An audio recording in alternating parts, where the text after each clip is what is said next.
एक पिता की रुला देने वाली कहानी। किसी गांव में एक बूढ़ा व्यक्ति अपने बेटे और बहू के साथ रहता था। परिवार सुखी संपन्न था, किसी तरह की कोई परेशानी नहीं थी। बूढ़ा बाप, जो किसी समय अच्छा खासा नौजवान था, आज बुढ़ापे से हार गया था। चलते समय लड़खड़ाता था, अब तो लाठी की जरूरत पड़ने लगी थी। चेहरा झुर्रियों से भर चुका था, बस अपना जीवन किसी तरह व्यतीत कर रहा था। घर में एक चीज़ अच्छी थी कि शाम को खाना खाते समय पूरा परिवार एक साथ टेबल पर बैठकर खाना खाता था।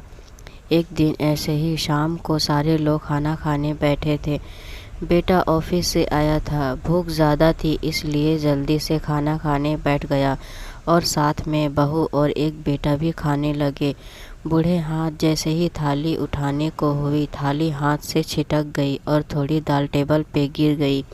बहू बेटे ने घृणा दृष्टि से पिता की ओर देखा और फिर अपना खाना खाने लग गए।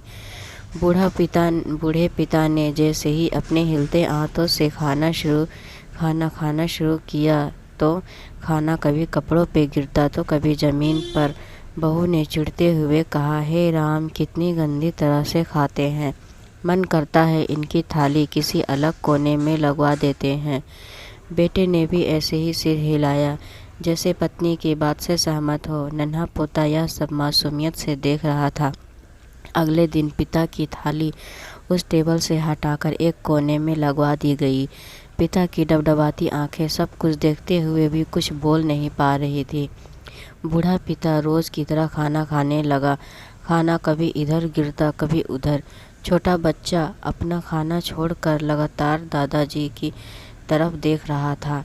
माँ ने पूछा, क्या हुआ बेटे, तुम दादाजी की तरफ क्या देख रहे हो और खाना क्यों नहीं खा रहे हो?